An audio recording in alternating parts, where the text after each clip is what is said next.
And we are back, ladies and gentlemen. Welcome, welcome, welcome. My name is Clevr, and today I'm actually going to be responding to one of our comments. Thank you for being so active in the community. Even though it's a small one right now, I still enjoy all the comments and messages I do get. So, the question posed is, would you rather play just an average, plain, vanilla game, or do you think it's better to play a horrible game? Now, this is an interesting question, and well, it may be kind of counterintuitive. You may be thinking, well, obviously I want to play the best game I can, so it only makes sense that I'd want to play the best game available. I wouldn't want to play a garbage game when I could be playing a game that is made at a higher quality. And well, this sometimes plays out as true. Sometimes horrible games can actually be really entertaining to play. The game that really stands out in my mind right now that I can't get out of it, Rogue Warrior. It's that shooter. It's ridiculous. It's not good. It's a bad game. Okay, don't get me wrong. It is a bad game. There's no question. The shooting and everything is horrible. The AI is horrible. Everything about this game screams that it should be horrible, and yet, with Mickey Rourke doing the voiceover with these stupid, hilarious one-liners, and he just keeps going, it somehow redeems itself. And the over-the-top violence, of course, is fun. I mean, you have a guy just walking through the forest, snapping dudes' necks. That kind of... It was entertaining to play, although I'll be the first one to admit, yeah, it's an awful game, okay? You will not hear me defend this game. I'm not going to put this in a top 10 games list, maybe the top 10 worst games that are fun to play. But I decided to sit down and think about some games I've played that are bad games, but that are fun to play. You've got your, Suicide. Suicide's a good one. If you've never played that, it's basically you're running around. I think it's online with other players. You run around as zoo animals, and it's ridiculous. You fight each other. I mean, it's stupid. Everything about it is awful, and yet it was one of the funniest games I've played. I believe it was last year. Late last year I played it, and it was a ball. Who's Your Daddy? Now, some of you may be saying, wait, if a game's entertaining, it can't be bad, right? No, it can be bad. It can just be so bad that it actually makes it funny. Who's Your Daddy is a great example of this. Part of the reason it's so popular is because big YouTubers started playing it because it was so bad. And you can share in the misery with a co-op partner. You're basically a baby who goes running around, and you're trying to kill yourself, essentially, and the parents trying to keep you from killing yourself. It's the concept. What has to be in the mind of someone who makes this game? It's irrational. It's so off the wall, and that's part of the reason I think it's kind of intriguing. I mean, you see this game, and it looks awful. Everything about it's awful, but it's really fun to play. This one's probably the most famous on the list, Goat Simulator.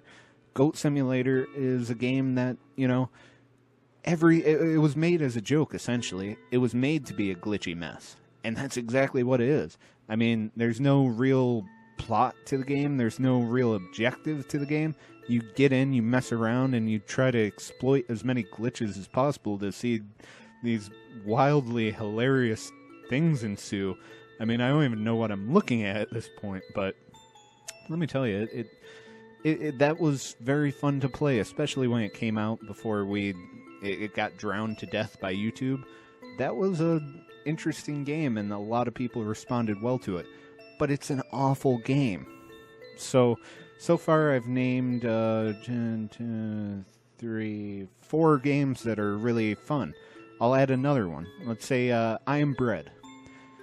Listen, I don't care if it was well made, okay? If your sole objective in a video game is to get a piece of toast into a toaster or other hot object to become toast, your game is not good. The word good cannot fit in that sentence. But it was entertaining, if not rage-inducing. I feel more mad at that game than anything else, to be honest with you. But watching it on YouTube was fun. I enjoyed watching people play it and spaz out and get really upset because things don't always work the way you want them to in that game. But then I'm thinking of games that are really bad that they don't redeem themselves.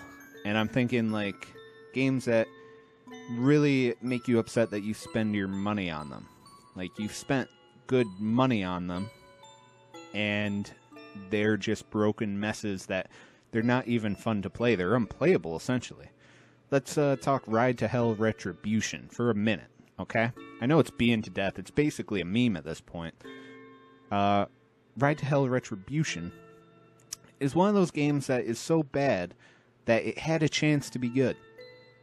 So bad that it was almost funny. But the overwhelming feeling is it's just kind of sad at this point. I mean, really hard to find anything in it that's even worth watching. It's more cringy. It has more of a cringe factor than anything else. Not really any entertainment in it. It's just like, you're like, wow, this is not fun. I'm going to go play something else. Like, immediately. Like, you'll get into the game, you'll play a little bit, and you'll be like, I just can't keep doing this. It's just so bad. So bad. Of course, you have the famous E.T. game. I believe that was for, I think, maybe Atari? Maybe Atari or Nintendo? I can't remember. I'll put it up here.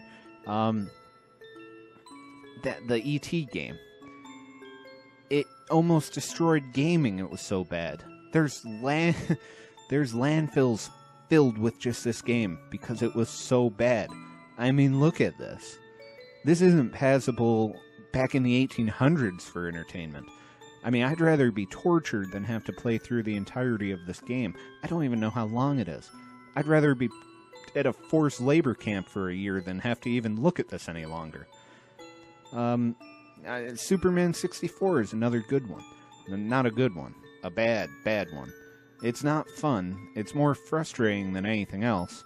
And it's just a mess. It's a horrible game. It's a horrible concept. Superman doesn't translate well into video games to begin with. I think Superman could work in like a Telltale game, but it's so hard to make a Superman game entertaining and be real to the source material. I mean, there's just not a whole lot you can do, right? So, Superman 64, it's just not fun to play, and I mean, honestly, these games kind of just suck all the joy out of you when you play them, especially if you spent money on this game expecting something good.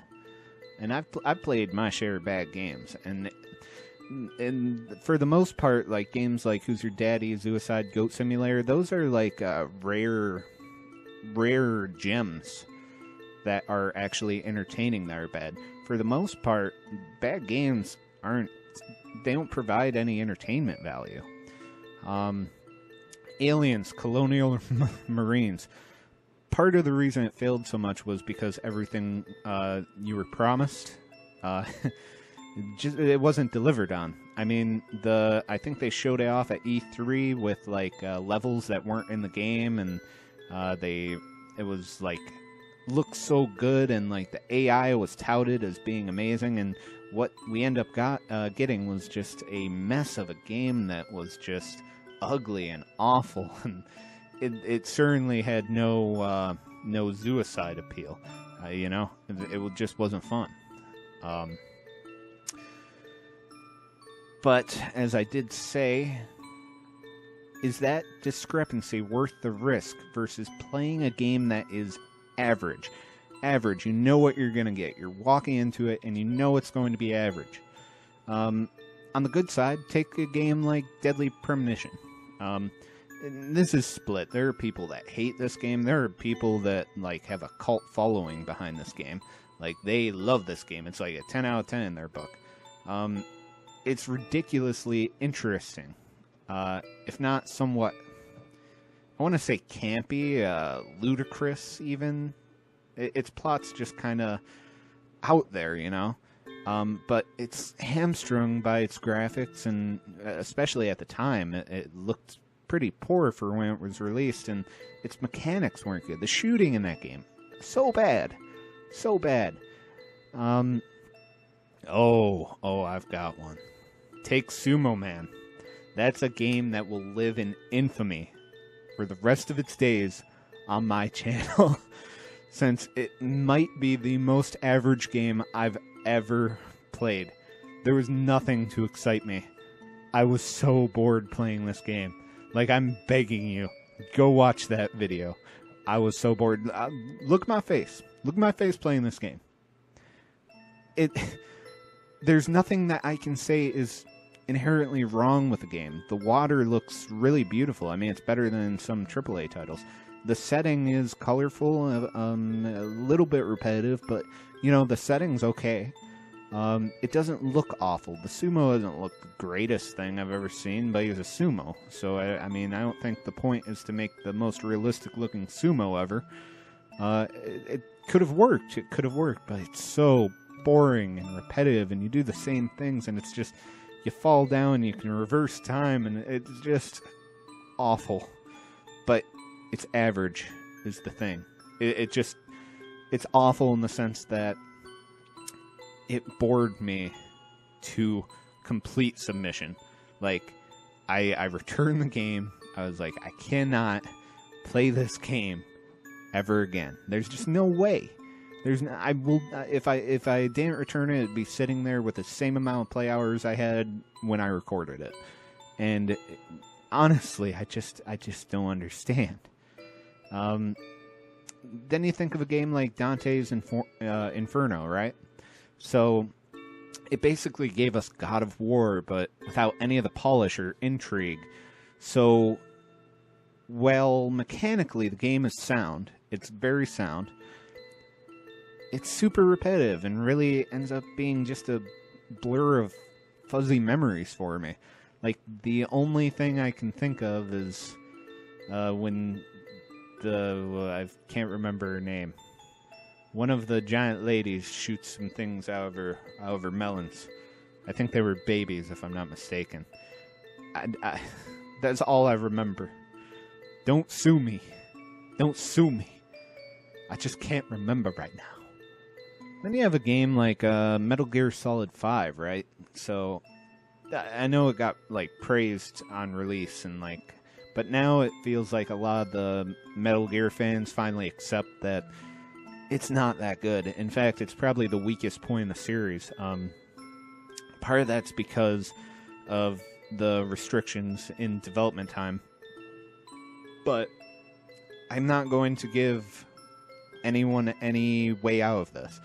The game is what it is, okay? It is what it is.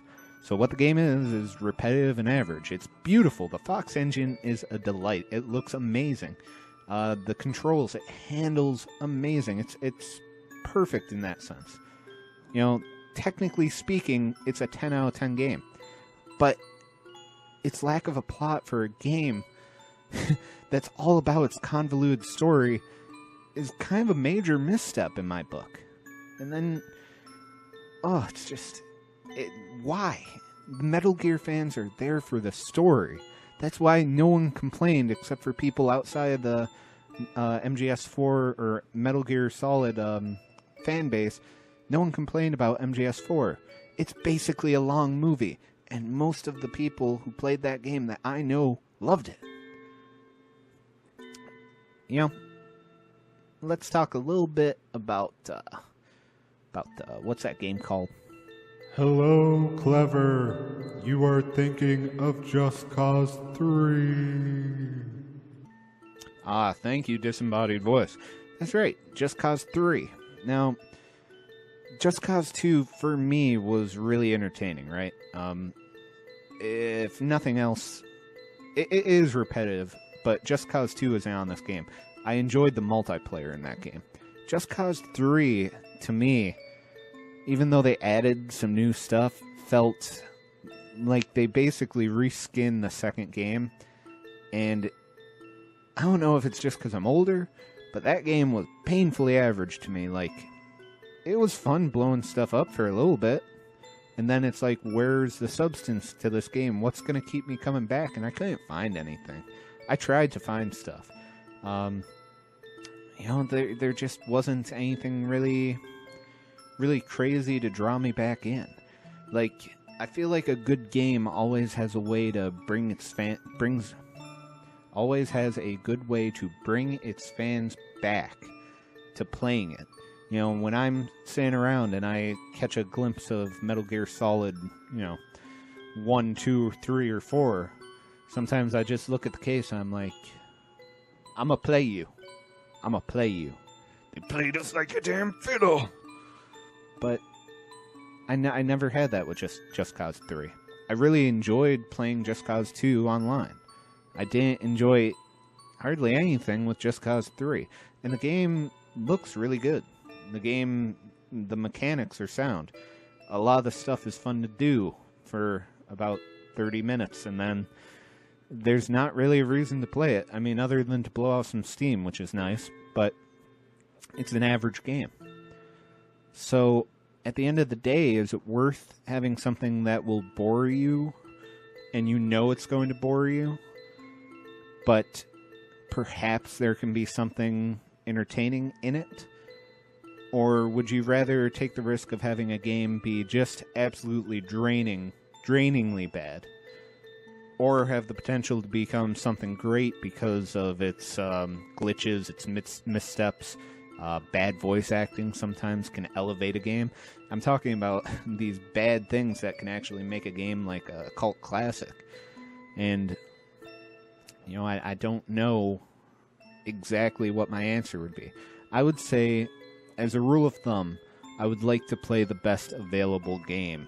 I would play Sumo Man well ahead of E.T., okay? Like, that's not a question. I'd rather play Sumo Man. I'd rather play Sumo Man than Aliens Colonial Marines, okay? But the promise of having the super high, like, entertainment value in some of the really bad games, that is intriguing.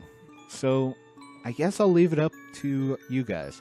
Crew, in the comments down below, would you rather play a horrible game with the promise of perhaps having something amazing happen in the game that makes it wildly entertaining for hours?